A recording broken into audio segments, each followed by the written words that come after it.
Voilà, sur une grappe par exemple, tu as 1, 2, 3, 4, 5, 6, 7, 8, 9, 10, 11, 12, 13, 14, 15 tomates cerises. Les concombres, on ramasse 3 fois par semaine, 7 caisses sur 100 mètres linéaires. Nous voilà au milieu des poireaux, donc ça a plutôt bien marché, je pense, vu la tête des poireaux. Ouais, grave.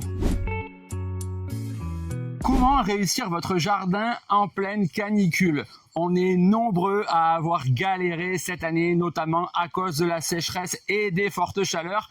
Alors j'ai eu envie d'aller voir Marc Alban, mon associé, qui présente la permaculture depuis déjà des années avec moi, qui lui, pour le coup, a pas mal de petits trucs à vous offrir pour que vous puissiez réussir vos cultures. On le voit derrière nous, on est dans une serre. Tout est vert et pourtant on entend souvent que c'est impossible de produire sous serre dès qu'il fait chaud. Là on est situé en dessous de Valence, on est sur un été autour de quoi, 38-39 degrés quand même, on arrive à la fin de la canicule, donc on peut vraiment vous montrer ce qui se passe après des semaines de sécheresse. Il n'a pas plu depuis fin mai et on est aujourd'hui le 15 juillet et on va vous donner pas mal de petites astuces grâce à Marc Alban. Eh ben, salut à tous. Effectivement, il y a la canicule, tu dis que c'est la fin, hein, c'est la fin de celle-là. Ouais. Donc faut rappeler quand même que c'est la deuxième ou la troisième vague au-delà des 35 degrés. Et c'est pas exclu, vu qu'on est en année El Niño, qu'il y en ait encore une fin juillet, en août et tout. Donc voilà, mais là a priori ça va se radoucir un petit peu, on sera en dessous des 30 degrés quelques jours. C'est déjà aujourd'hui en train de se calmer, il fait 33 degrés, donc on n'est plus sur des chaleurs extrêmes. Moi, je sais que chez moi, j'ai eu un pic à 36,5, j'habite au nord de Valence et je suis parti juste une semaine et là déjà tout avait cramé. Ici, combien tu as eu et comment tu as fait? Quelles ont été les belles cultures que tu as pu réussir? Ici, on a eu plusieurs jours où il a fait 39 ou 40 degrés. Nous, on considère qu'au-delà de 35 degrés, c'est pareil. C'est-à-dire qu'il fasse 36, 40, 41, 38, c'est pareil. Ouais. C'est physiologique pour la plupart des plantes à partir de 35 degrés, même si tu as ce que je vais vous expliquer aujourd'hui pour compenser les problématiques de chaleur. Ouais. Il y a des cultures, ça marche moins ou ça marche pas. C'est plus fait pour. Voilà. Parce que c'est une température clé, on va dire. Peut-être qu'on peut parler des cultures que tu as le plus réussi. Là, on est au milieu des pastèques et des melons. Franchement, c'est incroyable parce que c'est florissant. On a des feuilles énormes. Je vois rien de malade. Certains vont sûrement se dire, mais qu'est-ce qui se passe? Il y a des bâches. C'est vrai, il y a des bâches. Ouais, mais est-ce que tu peux nous expliquer pourquoi? Et peut-être donner aux gens qui ont l'habitude de réussir leur jardin, mais qui cette année ont un peu bloqué, pourquoi c'était une culture ici intéressante? Est-ce qu'elle a bien marché? Nous donner quelques chiffres et aussi peut-être nous parler de ces bâches. Ouais. Alors là, la culture du melon et puis à droite, il y a un peu des pastèques. Peut-être que là vous les voyez moins, mais il y a les deux. C'est des cultures qui au global, quand il fait chaud, fonctionnent bien. Ouais. Parce que c'est des cultures qui sont adaptées à des climats plus chauds, quoi. Donc si on veut être sûr d'avoir des fruits en été, moi, je préfère me dire que je vais faire des melons et des pastèques plutôt que des pêches, des abricots ou des cerises, par exemple. Parce qu'en fait, ça fonctionne mieux quand il fait chaud, il y a moins de problèmes d'insectes au global et tout, ça fonctionne bien. Ouais. Donc ça, c'est une plante qui aime les sols chauds, qui aime quand l'air est sec et qui a besoin de pas tant d'eau que ça pour pousser, mais bon, quand même, hein, il lui faut ces 150-200 mm par mois quand elle est en pleine production, comme là. Donc c'est quand même, ça fait entre 150 et 200 litres d'eau par mètre carré. Par mètre carré. Donc là, c'est sur le mois, hein, je précise, hein, mais quand même c'est ce dont il lui faut. Ouais. Donc pour que ça fonctionne, il n'y a pas 1 million de solutions. Nous déjà ici, on n'a pas travaillé le sol. Donc là, il y avait des cultures en hiver, on avait des blettes, des salades, des radis, des carottes, il y avait aussi. On a ramassé tout ça, on a remis un petit peu de matière organique, du compost. Des fois, on n'en met pas parce qu'il en reste de la fois d'avant. Donc ça, c'est un gros point clé dont je vais parler après. Mais surtout, on n'a pas travaillé le sol. Aujourd'hui, on sait, il y a plusieurs études qui l'ont montré, que quand on ne travaille pas le sol peut contenir jusqu'à 2 fois plus d'eau lorsqu'il n'est pas travaillé. Donc prenez un sol, vous le travaillez, vous avez directement 2 fois moins d'eau que si vous le travaillez pas. Okay. Donc quand on est en train de parler de sécheresse, de manque d'eau, de méga bassines et ce genre de choses, en fait, on devrait être en train d'abord de parler de techniques de travail du sol, justement, enfin de techniques de travail de production pour pas travailler le sol. D'ailleurs, là, il y a une clé. Nous, quand on parle de permaculture, on associe souvent la permaculture au jardinage, alors que ça va bien plus loin que ça. Il y a vraiment l'idée de créer un monde durable. Là, tu nous donnes des techniques et tu parles de science pour créer un sol durable et le garder. pas le détruire.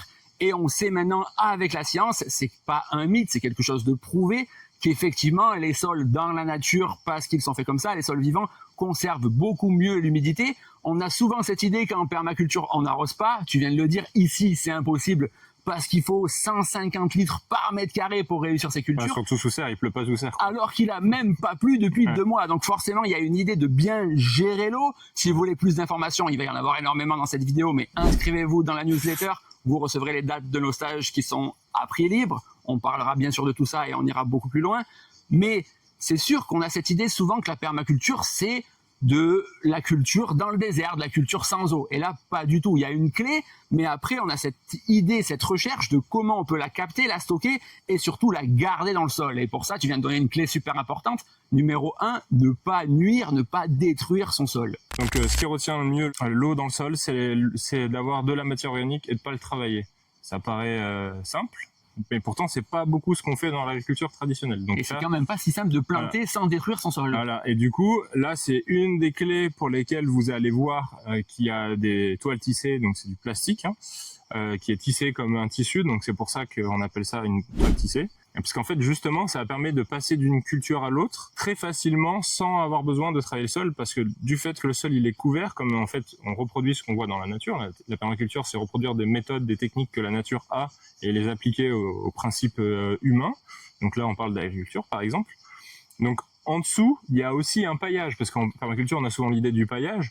On filmera ça. Il y a un paillage sous cette toile tissée. Il n'y a pas un sol à nu. Et ça, c'est vraiment important de l'avoir en tête. Donc ce paillage, il est super, voilà, il permet qu'il y ait de la matière organique, de la vie, voilà, parce que plus il y a de vie dans un sol, plus il y a d'eau, aussi, parce que des vers de terre, ils sont faits d'eau, les champignons, ils sont faits d'eau, les bactéries aussi, tous les êtres vivants sur Terre sont faits d'eau. Donc en fait, si vous avez plus de vie dans votre sol, vous avez aussi plus d'eau parce qu'il y a plus de vie et vice versa. Là, tu viens de donner une clé super importante parce que vous nous posez souvent la question, mais comment je peux savoir si mon maraîcher est sur sol vivant? Ici, c'est le cas et forcément, quand on goûte, on voit qu'il y a du goût parce qu'il y a du sol vivant. Forcément, on voit les cultures qui sont remplies de vitamines et de minéraux. Et là, vous avez maintenant des clés. Vous pouvez poser la question où aller voir. Est-ce qu'il y a des champignons qui poussent? Est-ce qu'il y a un sol couvert? Est-ce qu'il y a de la vie dans ce sol? Et dans ce cas, vous pouvez savoir si c'est un sol vivant ou un sol détruit. Et forcément, dès qu'on va venir travailler le sol, on va le détruire. Ouais. Et du coup, ces toiles tissées-là, elles vont permettre de gérer l'endermement. Alors déjà, quand on est maraîcher bio, il y a des études aussi qui ont montré que à peu près un maraîcher, il passe un tiers de son temps, un tiers, à travailler pour désherber. Donc je sais pas si vous savez, mais la plupart des maraîchers ils gagnent pas bien leur vie. Il y en a beaucoup qui sont en dessous du SMIC. Nous on gagne à peu près le SMIC ici, donc on n'est pas riche non plus, mais on arrive à vivre de notre métier. Et on arrive en partie à gagner le SMIC à l'heure. Parce qu'on utilise des toiles tissées qui nous permettent du coup de garder l'humidité dans le sol. Je l'ai pas dit, mais elles permettent de garder l'humidité dans le sol. Elles permettent de couvrir le sol, ce qui permet que le sol en dessous il soit à l'ombre. Et la vie du sol, c'est ce dont elle a besoin pour être vivante. Et ça permet du coup, comme je disais, de passer d'une culture à l'autre assez facilement. Parce que quand on a fini une culture, on a juste à l'enlever. On enlève la toile tissée.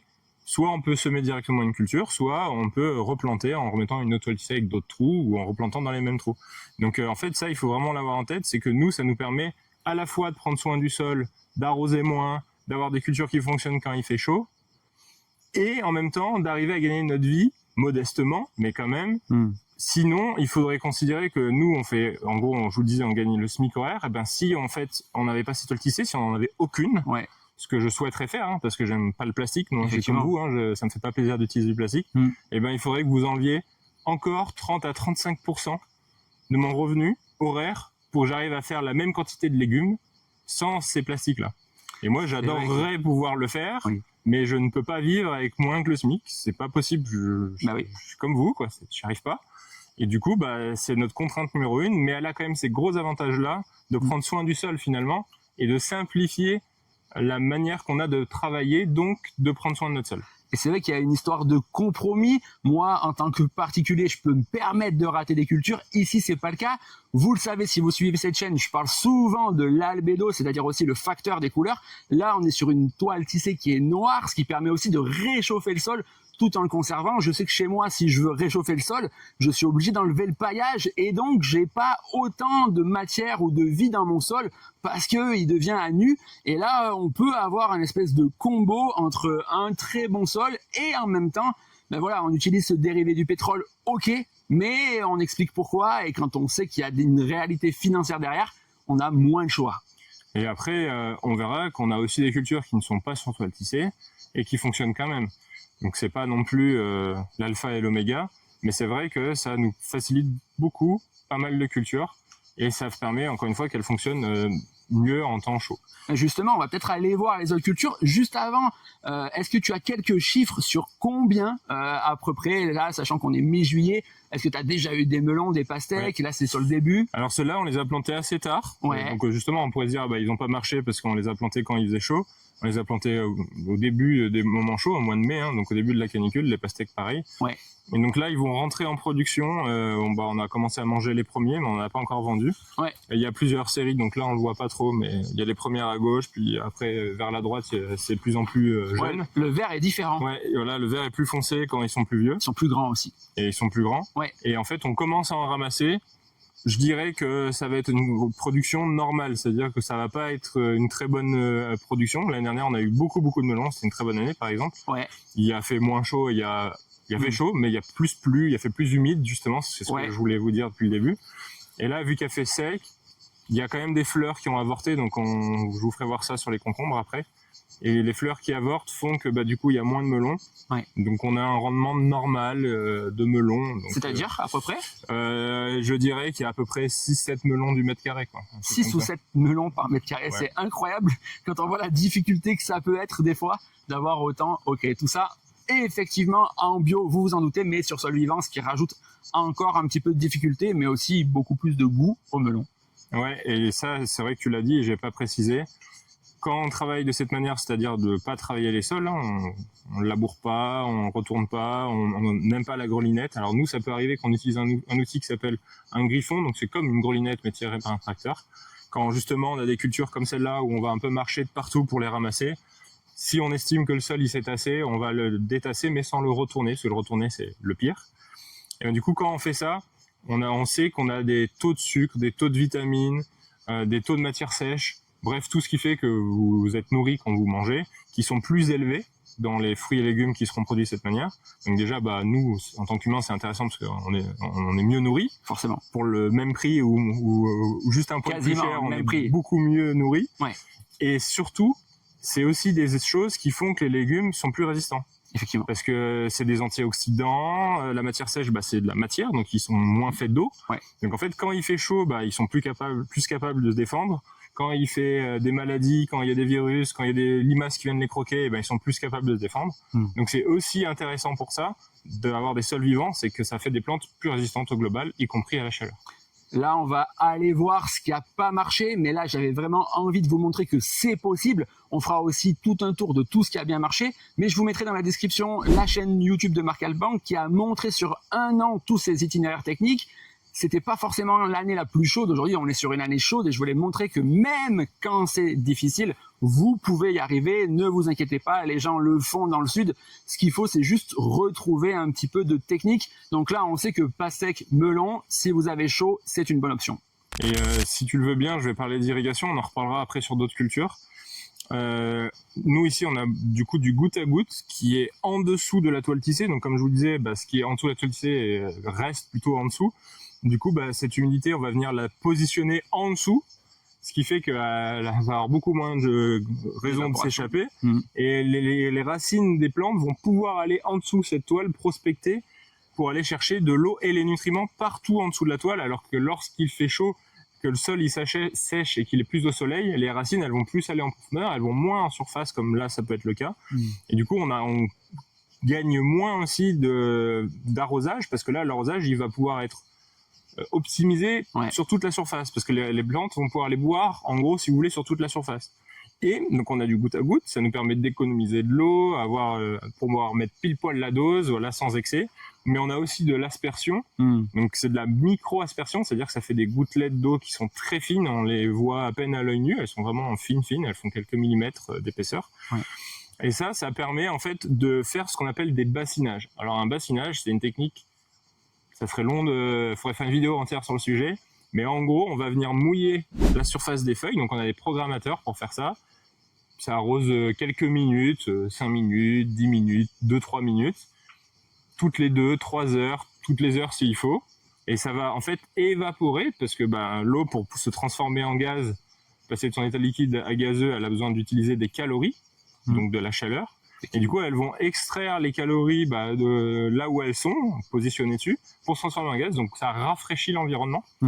Donc ça permet de baisser la température du lieu qu'il y a ici, dans une serre par exemple. Et ça permet aussi d'augmenter le taux d'humidité qu'il y a dans l'air autour des plantes. Et comme je vous le disais, c'est ce qui fait que les plantes ont le plus de mal à gérer les moments chauds, c'est quand elles ont un air autour d'elles qui est sec. En fait, les plantes, elles aiment un environnement qui est chaud et humide ou froid et sec. Et elles détestent les environnements qui sont chauds et secs et froid et humide. Chaud et sec, c'est comme en ce moment chez vous, ça a tendance à avoir l'air brûlé. Et froid et humide, c'est tout malade, il y a les limaces qui les mangent, c'est pourri.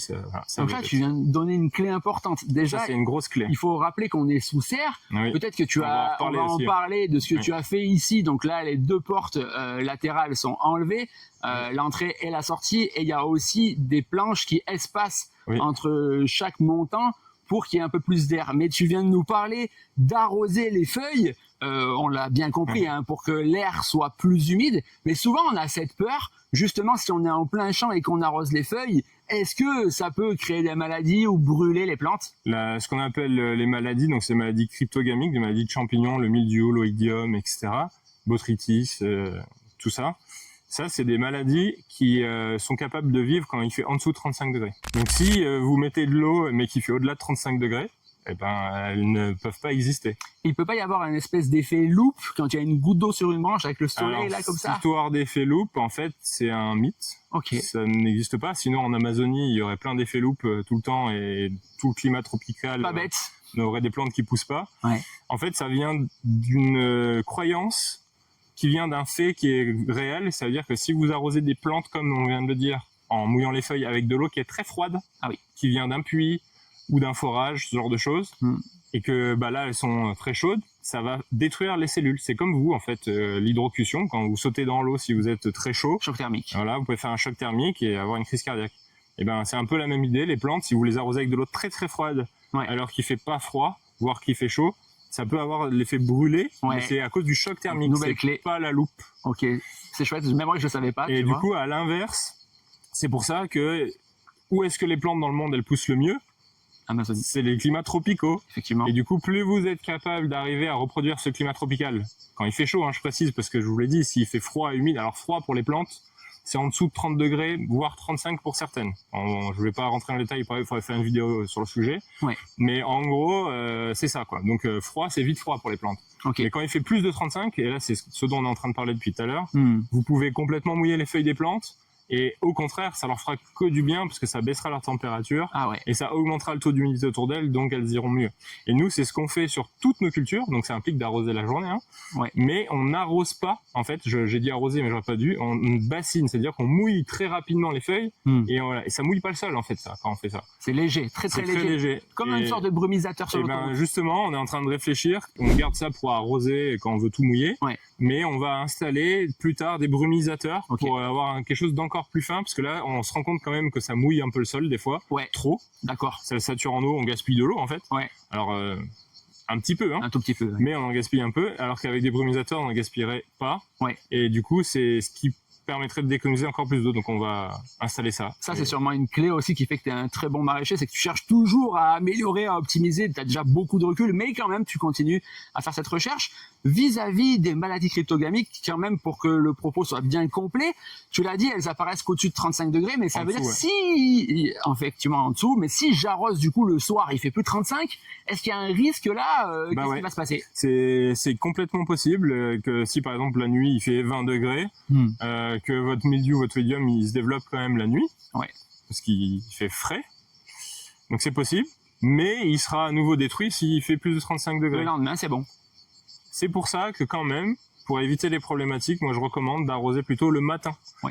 Déjà, le sol il est plus frais le matin, donc il y a moins d'évaporation, parce qu'un sol chaud, on l'a dit tout à l'heure, il fait évaporer l'eau. Effectivement. Donc c'est pour ça que le mieux c'est d'arroser en gros juste avant le lever du soleil jusqu'à on va dire 10h, 11h, ça dépend des moments de l'année. Ouais. Mais il faut arroser le matin idéalement pour justement que c'est le temps que ça sèche avant la nuit, avant les moments où il fait en dessous de 30-35, ouais. Pour éviter qu'il y ait des problèmes de maladie. Ce qui finalement correspond exactement à la rosée du matin. Voilà, exactement. Et en plus, ça permet d'économiser de l'eau. On a l'impression qu'on économise de l'eau quand on arrose le soir, mais en fait, on économise plus quand on arrose le matin. Avant d'aller voir les cultures qui ont été ratées, est-ce que tu peux nous parler un petit peu de ce que tu as fait sous cette serre? Et du coup, cette serre-là, elle a été blanchie. On met une sorte de mélange de chaux, en fait, c'est du calcaire mélangé avec de l'eau. Il y a quelques adjuvants pour faire en sorte que ça tienne un peu mieux. Donc, c'est utilisable en agriculture biologique, bien sûr. Et il y en a qui appellent ça du blanc de meudon, etc. Il y a d'autres méthodes. Nous, c'est du blanc de meudon rajouté avec 2-3 autres trucs. Donc, ça s'appelle pas du blanc de meudon. Mais voilà, c'est une sorte de peinture, si vous voulez, biologique, biodégradable. Ouais. Et on met ça sur le plastique, ce qui fait qu'en fait, là, je pense que vous allez voir en image comparé à quand on sera dehors. Il y a beaucoup moins de luminosité, il y a moins de lumière qui pénètre à l'intérieur. Ouais. Et bien évidemment, ce qui fait que ça chauffe, c'est la lumière du soleil. Et là, en fait, ça en filtre une partie. Il y a aussi des filets d'ombrage qui existent. Alors nous, on n'installe pas de filets d'ombrage parce que on peut moins jouer sur la dose. Et là, en fait, chaque pluie va enlever un petit peu de cette peinture. Ouais. Et du coup, ça c'est intéressant parce que ça diminue avec la quantité de soleil, parce qu'en gros, en général, à l'automne, il pleut. Septembre, octobre, novembre, il pleut. Surtout chez nous. Et du coup, ça enlève au fur et à mesure, plus on a besoin de soleil parce qu'il fait de moins en moins chaud, moins il y a cette peinture-là, alors qu'avec un filet d'ombrage, il faudrait l'enlever, en mettre un autre différent qui filtre moins, enfin bref. Avec la peinture, c'est plus linéaire, c'est plus progressif. Et comment t'as fait pour peindre là-haut? Parce que c'est quand même assez haut, c'est pas évident sur une serre. On a un outil qui servait aux anciens agriculteurs pour traiter. Nous, on ne traite pas. Du coup, c'est un pulvérisateur avec une grande lance. Ouais. Et je monte sur le capot du tracteur. Il y a un copain qui conduit, un de mes associés, ou une copine, et hop, on pulvérise le dessus avec ça, et ça permet de tout faire en un coup, c'est un gros réservoir. Donc finalement, avec un pulvérisateur, même un particulier peut le faire. Oui. La clé, c'est vrai que j'ai beaucoup de gens, moi, qui me contactent, qui cultivent sous serre dans le Nord et qui se retrouvent complètement bloqués dès qu'il fait chaud. Et oui, parce qu'ils blanchissent pas, justement. Voilà, c'est une technique assez simple qui coûte cher. Non, ça coûte pas cher. Nous, avec un seau de 60 euros, avec un seau qui fait 10-15 litres, qui coûte à peu près 60 euros, vous pouvez couvrir 1000 mètres carrés de serre. Oui, donc là, pour un particulier qui a 10 mètres carrés de serre, du tout. c'est infime. Voilà. Ouais, et ça se conserve plusieurs années, 2-3 ans si vous le conservez bien. Donc en plus, voilà. Et ça, c'est vraiment, ça change tout. Et c'est ce qui fait que sous serre, dans le futur et même aujourd'hui, c'est plus facile de produire lorsqu'il fait chaud que dehors. Parce qu'il y a moins d'évapotranspiration, parce qu'il y a moins de vent. Donc les plantes perdent moins d'eau s'il y a moins de vent. On protège les plantes du soleil avec cette peinture-là. Et il y a cette histoire de plus facilement pouvoir garder l'humidité dans l'air, parce que ça peut être un environnement semi-clos, voire clos. J'ai des collègues qui s'amusent à faire des conduites en climat tropical. C'est-à-dire ils ferment leur serre, ils les montent à 50 degrés. Ah ouais. 40, 50 degrés. Et avec un taux d'humidité entre 98 et 100%. Ah oui, donc énorme. Un humain ne peut pas y aller. Invivable. Mais par contre, des plantes, elles adorent. Et il a des très bons rendements. C'est François Mullet qui fait ça. Si vous voulez aller voir, il est assez connu.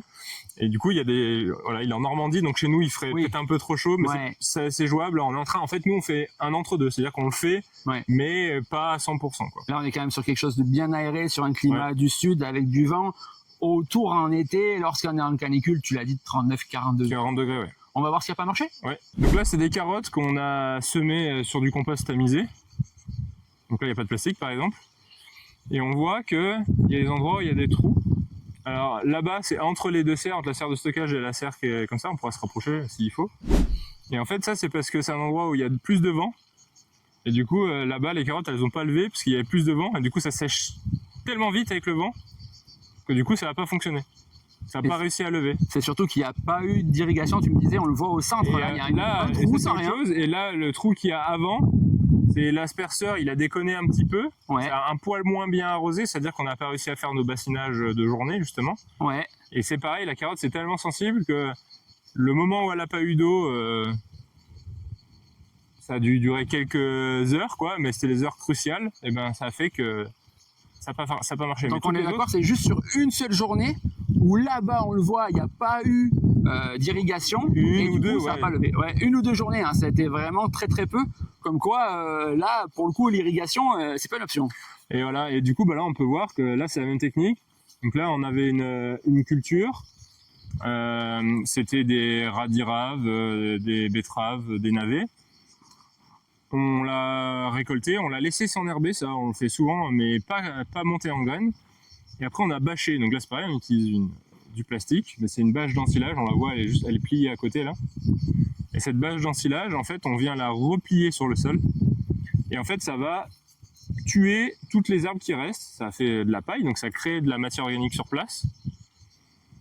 Après, on est venu mettre du terreau par-dessus, donc on a laissé la bâche 1 mois et demi, 2 mois. Après, on a mis du terreau, en gros, enfin c'est du compost tamisé, on pourrait appeler ça du terreau, mais c'est du compost de déchets verts tamisé. Et on est venu semer directement dedans. Et comme on peut le voir, donc là, on a fait un petit désherbage, mais très rapide, il n'y a quasiment pas d'herbe. Et c'est lié à deux choses. C'est parce qu'on a fait un bâchage et qu'on a aussi semé sur du compost. Donc ça, c'est une technique qui est bien parce que ça va aussi garder l'humidité. Ça va faire en sorte que la matière organique, tout ça, c'est de la matière organique, hein, c'est du carbone. Ouais. Et bien ça se charge en eau. Et en fait, ça fait à la fois lit de semences et paillage. Donc finalement, on était parti pour voir ce qui n'avait pas marché. On voit seulement Il y a des carottes qui n'ont pas marché. Voilà, là, sans irrigation, ça va pas le faire. Mais là, en arrosant, ça le fait. C'est assez drôle comparé à la serre. Effectivement, là, on a beaucoup plus chaud parce qu'on est au soleil direct alors qu'on était protégé tout à l'heure. Ouais. Mais ça montre que même s'il fait chaud, finalement, on peut faire des carottes. Voilà, et là, ça vient d'être arrosé. C'est pour ça qu'on voit qu'il y a un peu la flaque qui s'est accumulée dans le chemin. Alors, pourquoi l'eau, elle s'accumule là et pas là? Parce que là, c'est un chemin, on appelle ça un passe-pied. C'est l'endroit où on y marche tout le temps. Donc le sol est compacté. Et du coup, le sol est compacté. En fait, on pourrait avoir l'impression qu'on cultive sur des buts. Mais en fait, ça, c'est un sol qui est pas tassé. Ouais. Et ça, c'est un sol qui est tassé. Et ça fait 10-15 cm de plus, quoi. Et ouais. Donc là, c'est juste notre lié au clé. tassement. Au jardin, on ne marche jamais là où on cultive. Donc là, on voit des planches. C'est très diversifié, hein. Ça pourrait paraître souvent de la monoculture. On voit que c'est pas mélangé. Il y a une seule culture, mais il y a d'autres cultures juste à côté, bien évidemment. Ça manque pas de biodiversité. Au début de l'année, il y avait d'autres cultures. Il y avait des radiraves, des navets et des betteraves. Tu fais que tourner. Et après la carotte, il y aura autre chose. Donc ça tourne tout le temps. Bien, c'est marrant là. J'aime bien, moi, la jungle.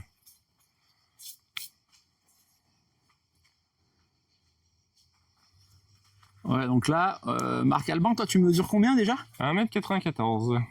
Ouais, donc on voit que les pieds de tomates sous serre, sous notre climat, c'est pas trop un problème, on dirait là. Alors, regarde les pieds. C'est que là, ils font 2 mètres. Mais ils ont déjà été couchés. Oui. Allez, je vais mesurer.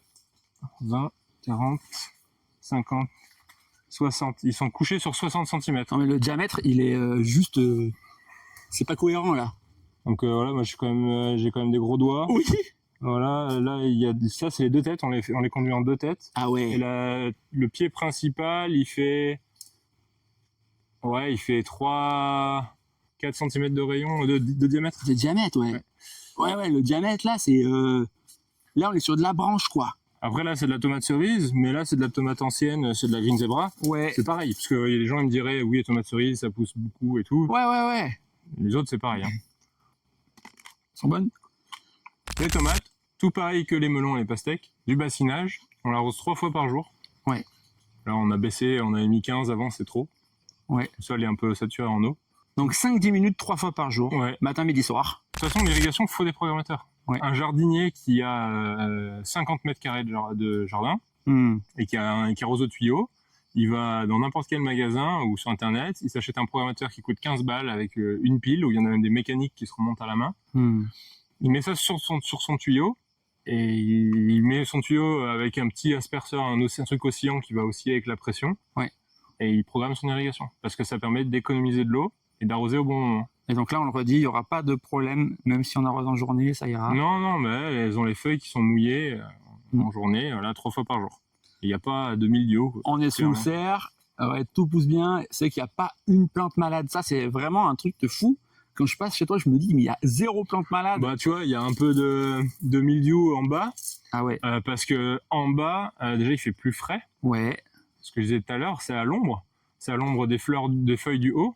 Donc il fait plus facilement 30 que 35, voire 28.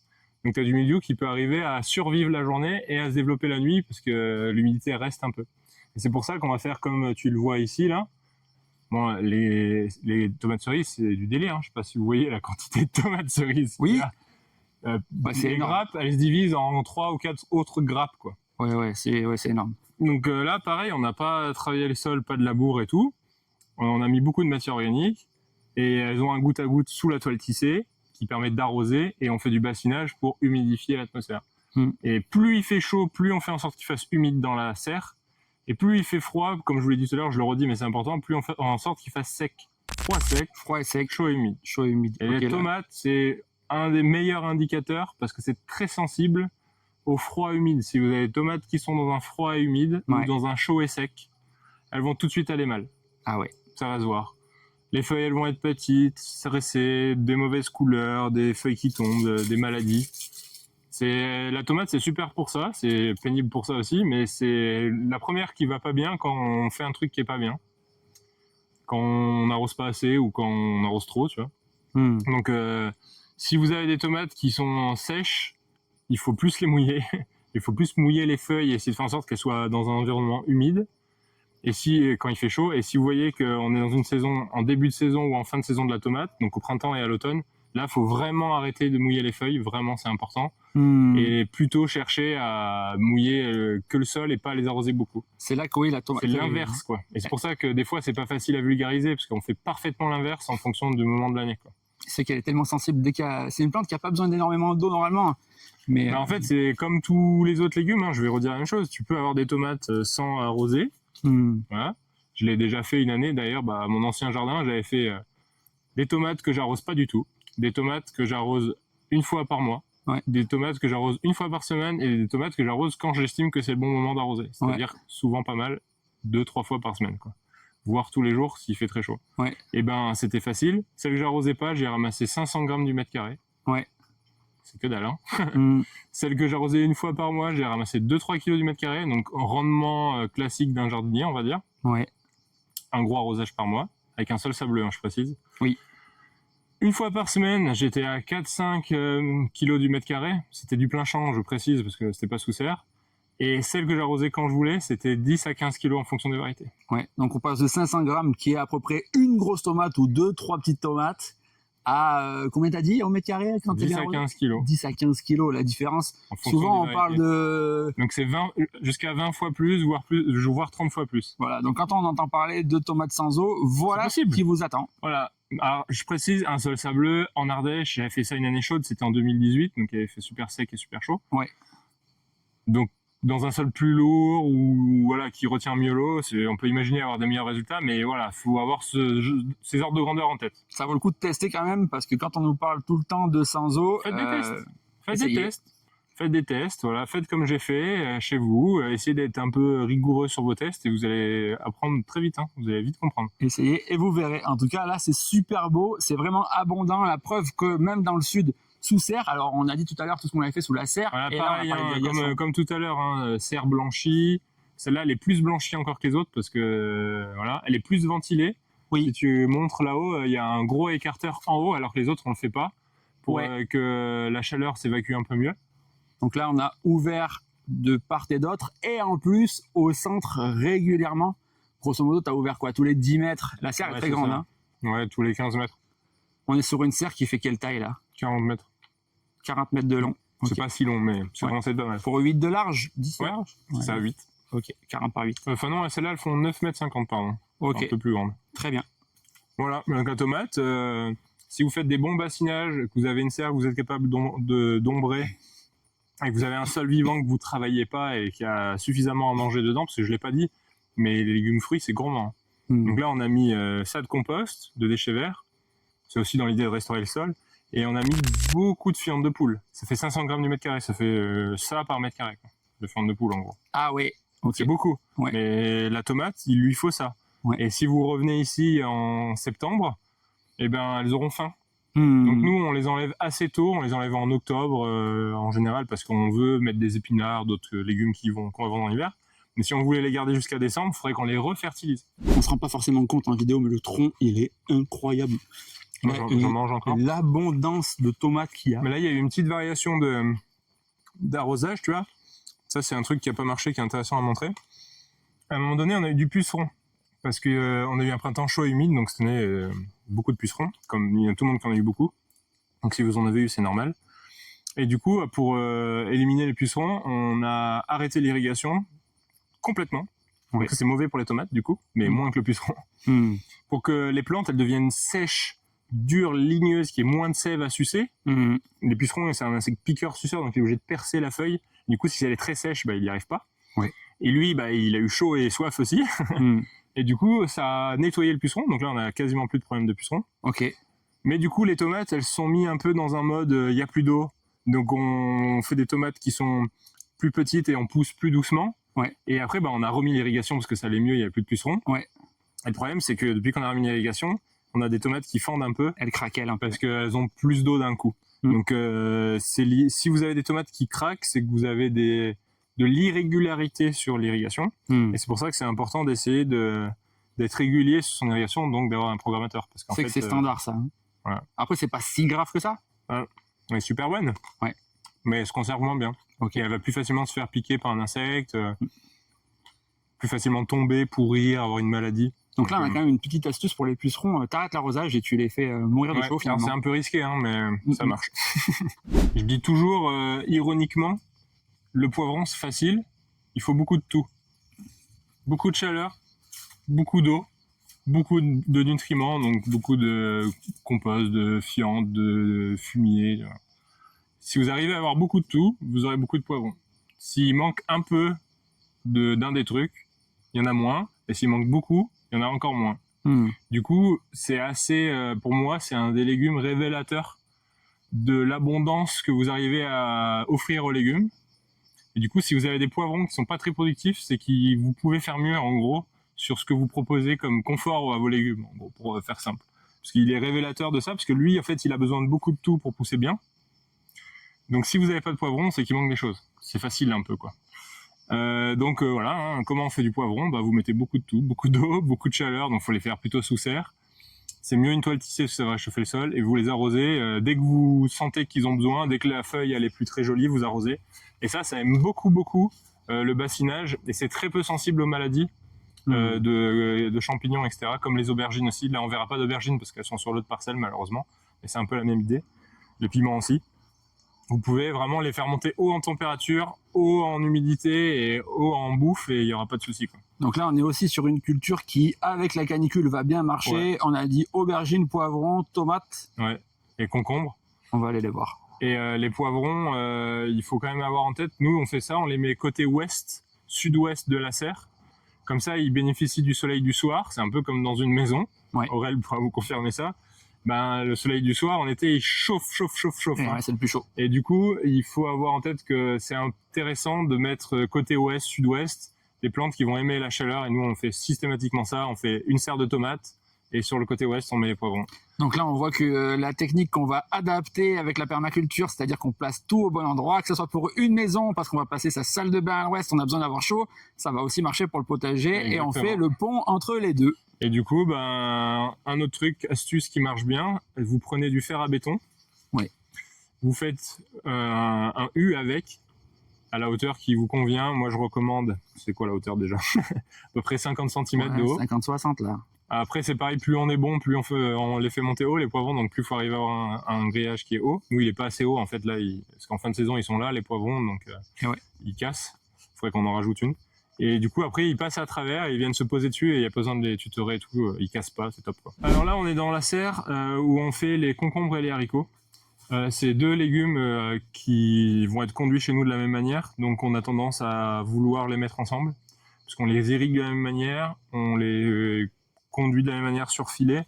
Du coup, ça fait des grands murs qui font plus de 2 mètres, qui font pas mal d'ombre. Donc, si vous mettez des cultures là où il y a de la place, et on pourrait dire, il y a de la place là, tu pourrais mettre on mélange tout comme salades. On est en permaculture. Et du coup, là, si je mets des salades, on ira filmer après peut-être là-bas pour montrer, mais le concombre là, il va venir jusqu'ici. Et oui. il va faire 1,50 m de large. Donc si moi je mets des salades là, c'est possible, mais elles n'auront pas assez de lumière à cause des cultures qui sont à côté et même de là. Et en plus de ça, il faudra qu'elles poussent très vite parce que le concombre il pousse vite, lui. Donc là, on a quand même une autre idée à déconstruire avec la permaculture, c'est qu'on ne mélange pas tout. On n'est pas obligé, on peut. Bien placé, mais il n'y a pas de hasard. C'est pas obligatoire. Il y en a qui ont en tête que c'est un peu obligatoire, que c'est consubstantiel à la permaculture, alors que c'est une option. Ouais. Alors là, j'ai une copine que je voulais vous montrer. Une copine, c'est mes ennemis. Ça, c'est la punaise Nezara. Donc elle est facile à reconnaître, elle est vert fluo. En plus, là, elles sont en train de se reproduire. Donc elle, c'est pareil. Plus il fait chaud, plus il y en a. Et le problème, c'est qu'elle, c'est un insecte qui va piquer soit les extrémités des plantes. Donc là, ça fait ça. C'est-à-dire qu'elles vont venir piquer là, elles vont aspirer toute la sève de la plante. La plante, c'est comme si on l'avait coupée, quoi. Ouais. Elle meurt. Ouais.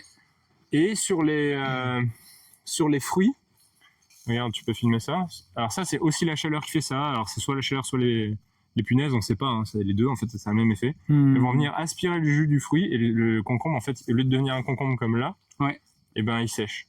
Et ouais. Alors là, on voit, il y en a un qui a séché, 2, 3, 4. Donc là, ça, je pense, c'est la chaleur, parce que c'est en hauteur, c'est au soleil, machin. Ouais. C'est aussi pour ça que nous, les concombres, on recommande de ne pas les tailler.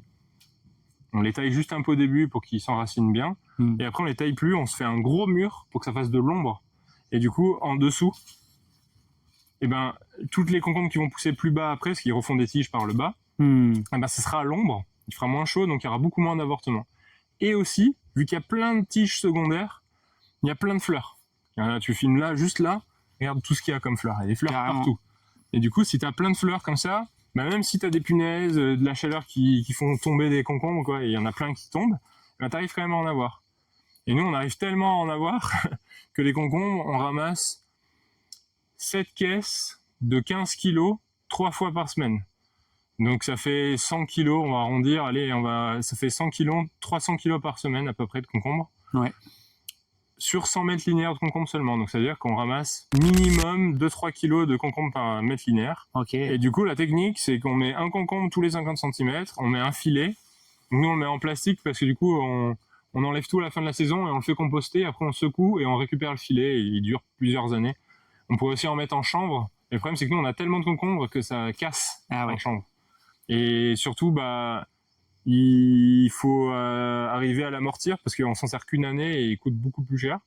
Mais bon, peut-être qu'un jour on repassera sur du chanvre, je sais pas. Donc là, on le redit, au final, sur 1 mètre linéaire, il y a 2 pieds de concombre qui produisent 2 à 3 concombres par pied. 2-3 kilos de concombre par pied. 2-3 kilos de concombre. Donc un concombre, ça dépend, mais quand on le ramasse, il fait 300 grammes, on va dire. Ouais. Donc en gros, on ramasse 3 concombres de 300 grammes par pied. Et du coup, avec tout ce qu'on a dit avant, c'est-à-dire le bassinage, donc mouiller les feuilles, le goutte à goutte en dessous, le sol riche pas travaillé, etc., etc. Il y a aussi la lutte biologique intégrée, c'est-à-dire qu'on achète des insectes qui vont manger ceux qui mangent nos cultures. Donc là, la punaise Nezara, par exemple, on a un insecte qui a un nom de barbare, je m'en souviens pas, c'est un insecte parasitoïde, c'est-à-dire il va venir pondre dans la punaise. Ah ouais. Et voilà. Et du coup, là, c'est pareil, c'est les haricots. Oui. Encore une punaise Nezara. D'ailleurs, est-ce que tu as une petite astuce pour les gens qui ont ces punaises mais qui vont pas acheter forcément d'insectes Faites comme moi, quand vous en voyez une, vous la prenez, vous la tuez. Ah ouais. Et vous essayez de favoriser tous les insectes auxiliaires en ayant des bandes de fleurs, des zones que vous débroussaillez pas autour de vos serres, autour de vos cultures. Biodiversité. Varier les cultures, etc. Très bien. Mais cette punaise-là, c'est un problème pour tous les légumes fruits, donc ça fait beaucoup de légumes, quoi. Donc dès qu'on la voit, on n'a pas trop le choix. Voilà, et après, les haricots, ils sont super beaux, vous voyez, hein, ils sont feuillus, il y a des fleurs, voilà. Ouais. Donc ça, c'est des haricots qui, en temps normal, sur toute la production du haricot, donc sur 2-3 mois, on va ramasser 7 kg du mètre linéaire. Donc c'est très productif. En gros, on ramasse 1 kg pendant 7 semaines. À peu près, ça doit être ça, ouais, allez. On ramasse 500 grammes par mètre pendant 10-15 semaines, ce qui fait 7 kg à la fin. Et cette année, on est bien en dessous, vraiment moins. Je vais essayer de trouver un exemple, je suis sûr d'en trouver un dans pas longtemps, tellement il y en a. Alors là, il commence à faire un peu moins chaud et ils se font de l'ombre, alors ça va mieux. Mais comme les concombres, là il y a un exemple, hop. Et en fait, ils sèchent. Il y a les bouts qui sèchent comme ça, les fleurs, des fois elles sèchent avant même d'arriver à maturité. Donc on a ça. Et après, on a aussi des concombres, des haricots qui sont formés. Voilà, on va voir ça sèche la feuille. Et des fois, on a des haricots. Là, j'en ai pas trop, donc je suis content. Je trouve pas trop d'exemples. Mais comme les concombres, vous avez vu tout à l'heure, les concombres, ils sèchent sur pied. Voilà, ils deviennent jaunes, tout secs. Et ben, les haricots, ils ont beaucoup fait ça. En fait, on dit les fleurs coulent. Les fleurs, elles tombent, ou le haricot ne se forme pas. Et là, je vois que ça commence à aller mieux, donc on commence à avoir des haricots. Donc le haricot, le top, c'est des haricots rames. Donc c'est ça qui grimpe. On les met sur des filets, pareil. On les sème, on met 2 graines tous les 15-20 cm. Ou 25 même maintenant, on espace encore plus qu'avant. Et ça donne ça après, et c'est très productif, mais ça, on voit quand même que là, quand il fait chaud, ça marche moins bien. Et finalement, du coup, est-ce que c'est quand même quelque chose que tu conseillerais si on est en canicule? Ouais, alors juste pour une raison, c'est que ça fait de la biomasse. Donc c'est-à-dire que même si vous produisez rien, le concombre, vous le coupez, vous le remettez au sol, ça va nourrir votre sol. Et c'est une fabacée, donc ça va fixer l'azote qu'il y a dans le sol. Ouais, le haricot. Et du coup, c'est assez intéressant pour ça. Mais je recommanderais plutôt d'en faire fin du printemps, enfin fin du printemps, et de mi-août jusqu'à l'automne. Parce que je vois quand même que quand il fait très chaud, ça produit moins. Très bien. Voilà. Et le concombre, lui, c'est l'inverse. C'est comme les melons et les pastèques. Quand il fait chaud, s'il a de l'eau, il va très bien. Là, c'est une zone où c'est diversifié. Des aromatiques, des oignons cébettes, des blettes. Là, les blettes, on vient toutes de les couper pour qu'elles repartent plus jolies. Mais aussi, après, là, il y avait des blettes, du coup, du persil, de la coriandre, qui est monté en graines. Et là, on va mettre des choux pour cet hiver après. Donc voilà, exemple de culture. Donc là, c'est sur toile tissée, donc ça va être facile. On va ramasser les cultures, là, on va vendre ce qui reste. On enlève la toile tissée, puis on va venir mettre des choux. Et ça va marcher tout seul. Donc là, ça a bien marché. Et on voit au second plan qu'il y a des choux également. Le chou kale, ça marche aussi très bien quand il fait chaud. Alors, il faut avoir envie de manger du chou kale. On les voit là-bas, mais eux, ils sont magnifiques. Ouais. Eux, ils ont besoin de pas trop d'eau. Quand il y en a, ils sont quand même contents, hein, bien sûr. Ça reste des choux. Ça reste des légumes, mais ça pousse vraiment bien quand il fait chaud. Ils n'ont pas de soucis particuliers.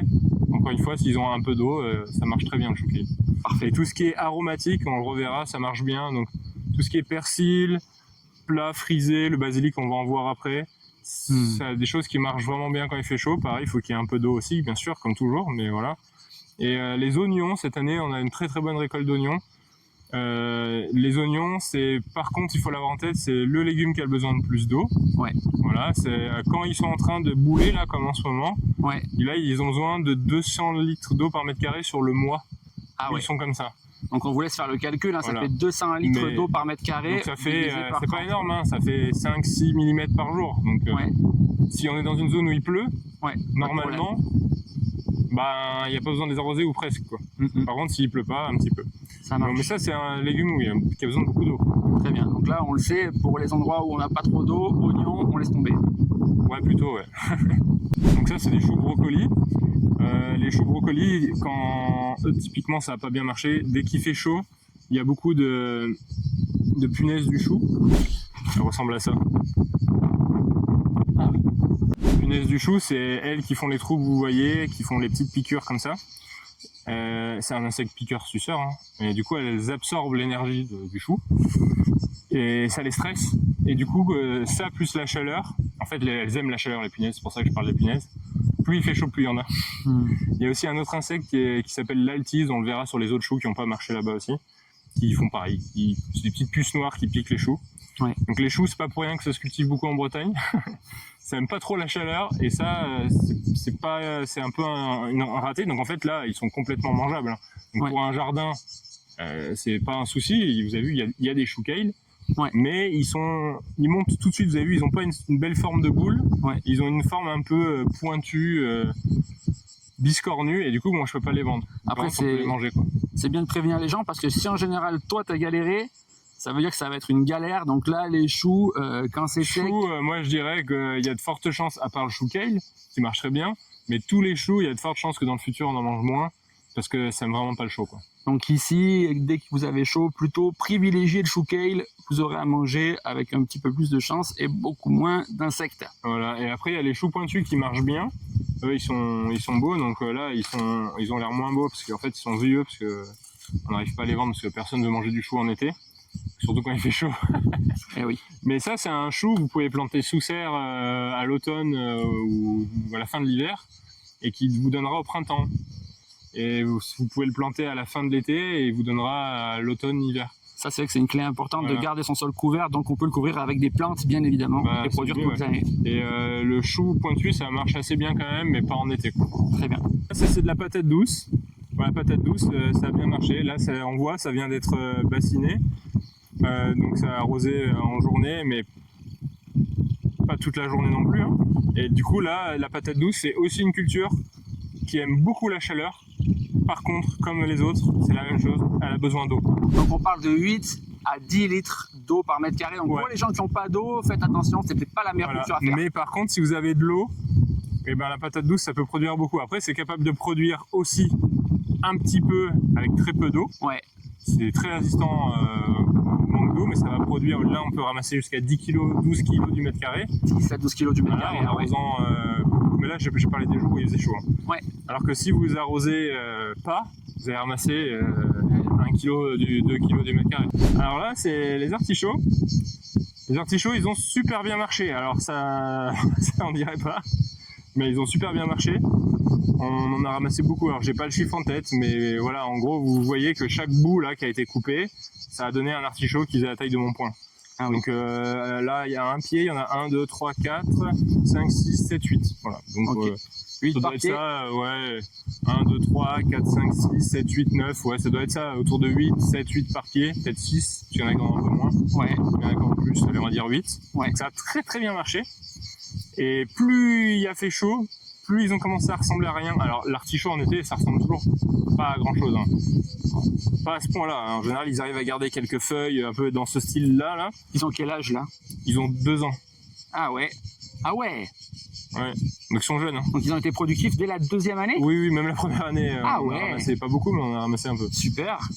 Et là, je sais pas du tout ce à quoi ils vont ressembler l'année prochaine. Alors, mon pari, c'est que vu qu'ils étaient très beaux, qu'on en a ramassé beaucoup, ils ont fait du stock dans leurs racines, c'est ce qu'ils font les artichauts, et qu'à l'automne, dès qu'il va repleuvoir, il fera plus frais, ils vont repartir et que l'année prochaine, ça ira. Parce que là, c'est une plante pérenne, c'est-à-dire qu'une fois qu'elle est plantée, elle reste. Donc là, on est complètement dans une idée de la perma. C'est une zone qui est ombrée la moitié de l'année. Ouais. Parce que là, il y a une haie qui est côté sud, et du coup, on a une ombre portée qui va jusqu'à la fin des artichauts. Après, c'est pour ça qu'on les a mis là, ainsi que la rhubarbe à côté. Ouais. Et du coup, les artichauts, je pense, c'est au doigt mouillé, quoi. Mais je pense que s'il leur arrivait ça tous les étés, ouais, c'est pas sûr que ça soit très viable dans le temps. Et c'est pareil, c'est pas pour rien qu'on en fait en Bretagne, quoi. Ouais, je pense que les étés chauds et secs, ils vont pas aimer. Quand je vois la gueule qu'ils ont là. Ouais, tu me disais là, ils sont arrosés et c'est vrai qu'ils font la tête quand même grave là. Ils sont pas beaucoup arrosés, mais ils sont arrosés. Enfin, ici, ils sont quand même pas mal arrosés. Très bien. Même arrosés. Donc, artichaut, si vous avez pas d'eau, pas la peine. La rhubarbe, ça aime bien l'eau quand même, mais encore une fois, dans un sol non travaillé, elle est capable d'aller chercher ça en eau loin, profond, parce que ça a des très grosses racines, c'est une vivace également. Je recommande de la mettre à la mi-ombre, hein, comme nous. Hein, nous, le matin et en fin de journée, ça, c'est à l'ombre. Alors, on est au mois de juin, juillet, pas trop, mais le reste de l'année, oui. Et ça, j'en ai sur mon autre parcelle, parce qu'on a aussi une autre parcelle, j'en ai qui n'est pas irriguée. Et je l'observe, et elle est de cette taille-là. Donc en gros, elle fait la même taille que les plus petites ici qui sont irriguées. Donc ça veut dire qu'avec aucun arrosage, parce qu'elle en a aucun, celle-là là-bas, juste l'autre pluie qui tombe, et il n'y a pas plu depuis presque 2 mois, et ben il y a de la rhubarbe.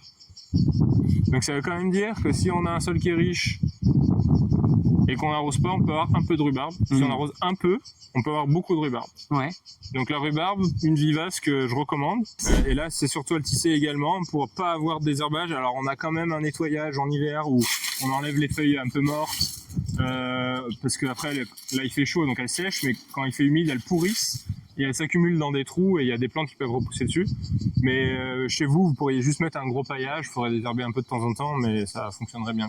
Alors les salades, clairement, faut pas en faire quand il fait plus de 35 degrés. Ouais. Nous, là, celles-là, elles ont été plantées fin mai, début juin, donc c'est la dernière série. Nous, on avait décidé l'année dernière de pas en cultiver sur la période juillet-août. Donc là, il y en a, mais c'est les dernières, là, on va les vendre, après c'est fini.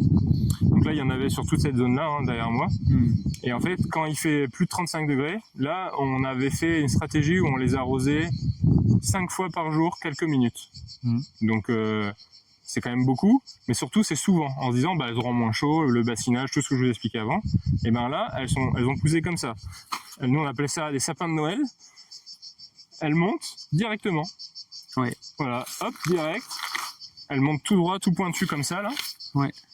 Et le problème de ça, c'est que moi, je peux pas les vendre. On peut les manger, mais elles sont très amères. Tout le reste de l'année, c'est super, mais en été, je pense dans le futur, c'est pareil. On aura... Là, il y a un truc intéressant. Là, il y a du vent et tout, hein.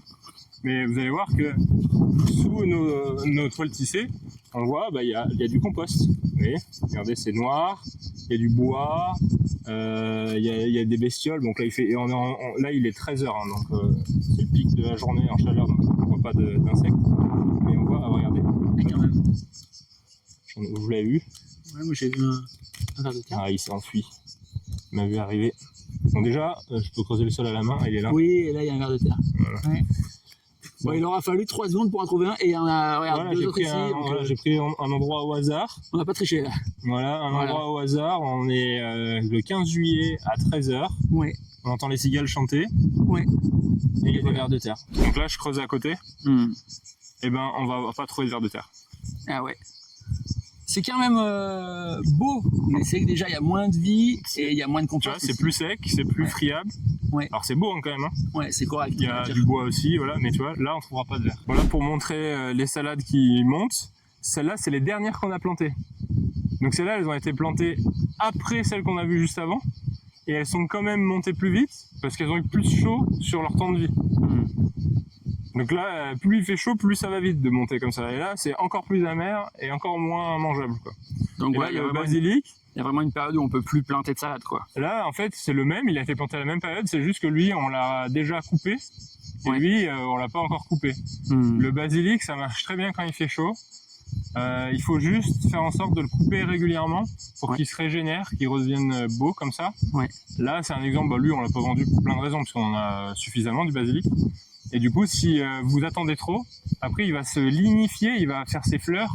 Et comme toutes les plantes, une fois qu'elle a fait son cycle et qu'elle a réussi à se reproduire, qu'elle a réussi à faire ses graines, et ben elle a moins d'énergie, elle a moins de volonté de refaire des feuilles, de repousser. Donc c'est pour ça que c'est important, toutes les plantes qui ont ce cycle-là, comme la menthe, voilà, qui font très vite des fleurs, de les couper régulièrement. Juste arriver à doser assez pour que ça vaille le coup de les couper en entier. Et qu'ils aient le temps de repousser, donc il en faut quand même pas plus que si on fait juste feuille par feuille. Mais quand tu fais feuille par feuille, en général ils ont le temps de faire leur cycle et t'as un moment donné que t'en as plus du tout. Après avec ces techniques-là, t'en as de mai à novembre. T'as quelques pieds, tu fais que les tailler, c'est réglé. Voilà. Super. Et juste à côté, donc ça c'est une zone où il y avait des carottes qu'on avait semées en juillet l'année dernière, donc il y a 1 an, qu'on a ramassées pendant tout l'hiver. Et à la fin du printemps, quand on a fini de ramasser la dernière carotte, donc au mois d'avril, on a semé un couvert. Donc là, il y a de la facélie et du trèfle, surtout, et quelques autres herbes sauvages qui poussent avec. Donc là, on va venir broyer ça. Et ça, c'est un exemple de ce qu'il faut faire dans vos jardins. C'est surtout ne pas laisser votre sol à nu. Soit vous cultivez des choses avec un paillage, soit si vous cultivez rien, vous faites ça. Vous semez une plante qui va pousser vite, qui va pousser fort, et qui va prendre toute la place, en tout cas le plus possible. Et si vous en semez pas, vous arrosez quand même la zone pour pas qu'elle sèche trop, pour qu'il y ait des plantes qui poussent naturellement. C'est ce qu'on a pu voir à côté des patates douces, par exemple. Pour que votre sol il soit couvert du soleil, parce que là, vous prenez la température en dessous. Forcément. Là, on met la main là. Déjà, c'est frais, c'est humide, et le sol ici, il est tout beau, tout frais, quoi. Et oui. Alors que là, si vous mettez ici, votre main ici, elle est beaucoup plus chaude. Au soleil, il fait facilement 40 degrés. Là, en dessous, il fait facilement 25. Et oui. Et en plus de ça, là, il est 13h, il y a du vent, mais j'en ai vu une passer là. Et ben, il y a des insectes qui vont venir, des abeilles, etc., pour se nourrir. Et je vous raconte pas tout ce qui se passe dans le sol. Et ça, c'est vraiment essentiel. Et comme on l'a dit tout à l'heure, là, il faut venir couper avant que ça soit en graines. Donc là, vous voyez, c'est épiaison, c'est-à-dire que les épis se forment, mais les graines sont pas matures. Donc là, c'est le moment parfait pour venir broyer tout ça. Et du coup, c'est ce qu'on va faire dans les prochains jours. Et là, on est d'accord que tu as besoin d'arroser ou pas? Oui, mais moins. Là, c'est à côté des autres cultures, donc ça bénéficie à peu près de la même quantité d'eau. Ouais. Mais on peut arroser moins qu'un légume, bien sûr. Donc voilà, au milieu des poireaux, donc ça a plutôt bien marché, je pense, vu la tête des poireaux. Ouais, grave. Les poireaux, ça marche très bien parce que c'est assez résistant au manque d'eau. Ouais. On les a plantés le premier jour du mois de juin ou le deuxième. Ouais. Début juin, c'est ce que je recommande d'ailleurs pour qu'ils aient le temps de bien se développer et qu'ils soient bien gros en hiver. Donc assez tôt, hein. Ouais. Donc là, ils sont conduits, on va dire, en maraîchage plus classique. Ils sont binés et butés comme ça avec une machine qui fait ça. Ouais. C'est une bineuse, ça s'appelle, donc tirée par un tracteur.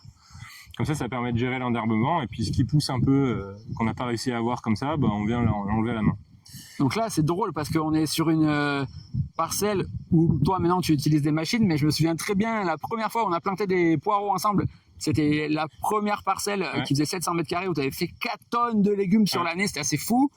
Et là, par contre, tu avais mis sur 1 mètre linéaire 8 poireaux. Donc forcément, quand on a peu d'espace, moi je vous ai déjà fait une vidéo là-dessus, où sur 1 mètre carré, je plante 50 poireaux. Et là, c'est que c'est...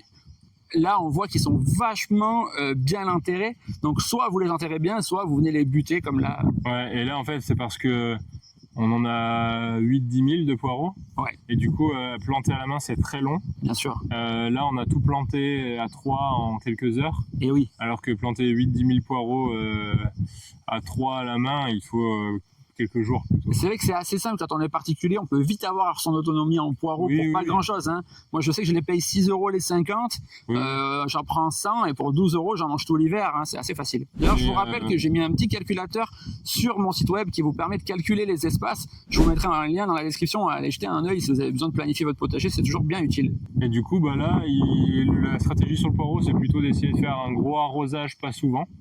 Parce qu'ils ont des racines qui vont profond, les plantes profond, les butes, tout ça. Et ils tiennent assez bien au chaud, ils n'ont pas forcément besoin d'être bassinés. Ouais. Mais voilà, et ici, il faut faire attention les premiers mois qu'ils ne soient pas trop enherbés. Ouais. Parce que ce qui va faire qu'ils ne poussent pas bien, c'est qu'il y a d'autres plantes avec eux qui vont prendre leur eau. Ouais. Et eux, vu qu'ils ont des racines plutôt en profondeur, si vous avez des plantes en surface qui prennent l'eau en surface, et ça va empêcher que l'eau descende en profondeur quand il y a des pluies ou quand vous faites un arrosage assez profond. Et voilà. Du coup, il faut faire un gros arrosage une fois par semaine. Ouais, donc on l'a vu tout à l'heure, il y avait pas mal de plantes où on arrosait les feuilles, etc. Là, c'est pas du tout le cas. Là, l'idée, c'est vraiment d'arriver à tremper les racines. Voilà. Après, c'est sûr que si vous avez plein d'eau ou qui sont à côté d'autres cultures et qui vous allez arroser par aspersion pour bassiner, si eux ils sont bassinés, ils seront contents aussi. Hein. Bien sûr.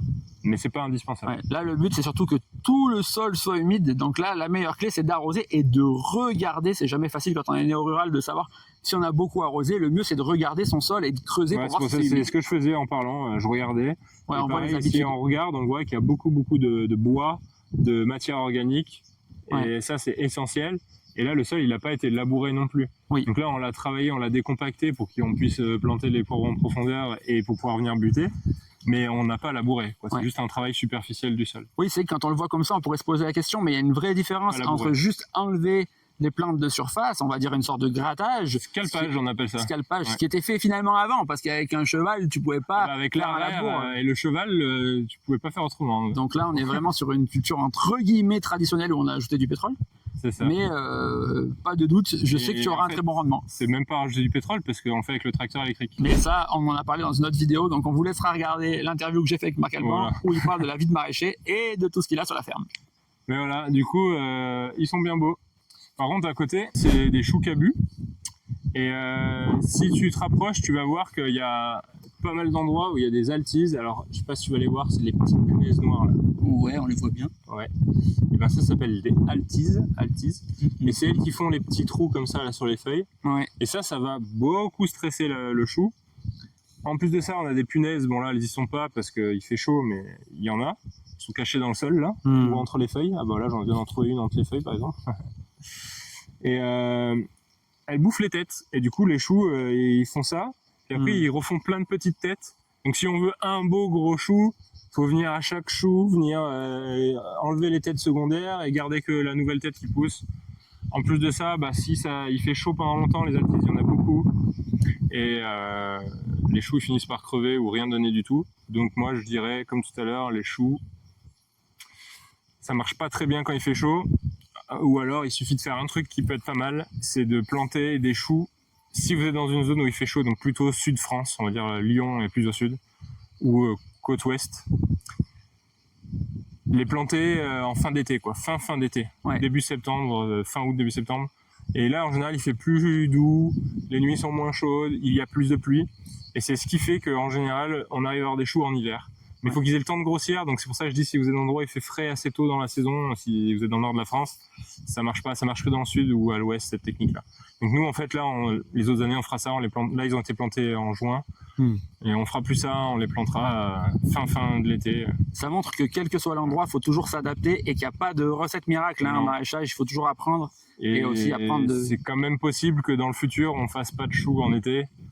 Et que je sais pas si on arrivera à en avoir en hiver, parce que s'il fait très chaud jusqu'en septembre, ben bon, au bout d'un moment, il y a quand même moins de soleil en fait. Et du coup, ben s'il y a moins de soleil, et ben les choux ils n'arriveront pas à avoir assez de lumière pour pousser avant l'hiver et ça donnera rien, quoi. Donc si on devait résumer, Marcal, les cultures qui marchent bien lorsqu'il fait super chaud, dans les endroits plutôt secs, à partir du moment où on a de l'irrigation, tu dirais quoi? Concombre, aubergine, poivron, tomate? Concombre, melon, tomate, pastèque, chou kale, patate douce, poireaux, les courgettes qui sont sur l'autre parcelle, mais courgettes ça marche assez bien aussi. Et les courges, mais un peu moins les courges, que ça, on sent qu'elles aiment un peu moins la chaleur. Et les aromatiques, tout ce qui est aromatique vivace comme la menthe, etc., ça c'est le mieux, parce que c'est une vivace, donc ça résiste bien au manque d'eau. Et tout ce qui est basilic et persil, etc., je trouve que ça va. Et après, tout ce qui est vivace, parce que ça a un enracinement profond et ça peut repartir même s'ils vont pas bien quand il fait chaud. Donc on l'a vu, les artichauts et la rhubarbe par exemple, mais tous les vivaces en fait. Et après, toutes les plantes du sud qu'on n'a pas vues, mais qu'on a aussi, le romarin, le thym, la sarriette, l'estragon, et les oliviers, l'abricotier, il a bien donné aussi cette année, le pêcher. Voilà, ça c'est des plantes quand même qui tiennent bien. Et je dirais le roi en fruitier, c'est le figuier, qui est vraiment... les figuiers, ils sont très beaux, quoi. Donc les figuiers, ça marche assez bien. Au top. Je pense que pour conclure, vous pouvez aller jeter un œil à l'interview complète de Marc Alban qui est juste là.